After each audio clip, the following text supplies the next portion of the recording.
নমস্কার বন্ধুরা, আমি পিয়া। তো দেখো, আজকে আমার রান্নাবান্নার মধ্যে ছিল মাছের মাথা দিয়ে পুঁই শাক। তো মাছের মাথা দিয়ে পুঁই শাক বানানোর জন্য যে যে সবজি লাগছে সেগুলো আমি তোমাদের দেখিয়ে দিলাম।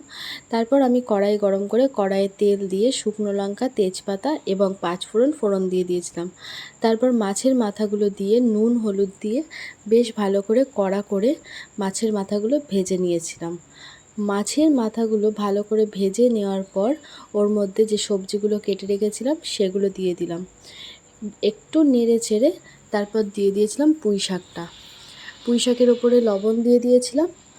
এর মধ্যে কোনো এক্সট্রা জল দেব না, এর থেকে যে জল বেরোবে সেটাতেই রান্না হয়ে যাবে। দেখো, আমার রান্না কমপ্লিট। একটু মিষ্টিও দিয়ে দিয়েছিলাম। এরপর করছিলাম বাটা মাছের ঝোল। তো বাটা মাছগুলো ভেজে নিলাম। তারপর তেলের মধ্যে বেগুনগুলোও ভেজে নিয়েছিলাম। তারপর তেলে জিরে ফোড়ন দিয়ে আলু দিয়ে দিয়েছিলাম। আলুটা সেদ্ধ হতে টাইম লাগে, তাই আলুটা আগে দিয়ে দিয়েছিলাম।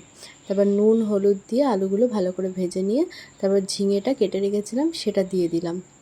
তারপর একটু নেড়ে চেড়ে নিয়ে মশলাটা দিয়ে দিলাম। মশলার মধ্যে ছিল কাঁচা লঙ্কা, আদা আর জিরে, ধনে আর শুকনো লঙ্কা। তারপর কষিয়ে নিয়ে জল দিয়ে মাছ ভাজা এবং বেগুন ভাজাটা দিয়ে দিয়েছিলাম। তারপর ফুটে আসলেই আলু সেদ্ধ হলে নামিয়ে নিলাম। আর এটা করছিলাম আমি কুমড়োর বীজ ভাজা। আর এটা ছিল আগের দিনের ডালটা শুকিয়ে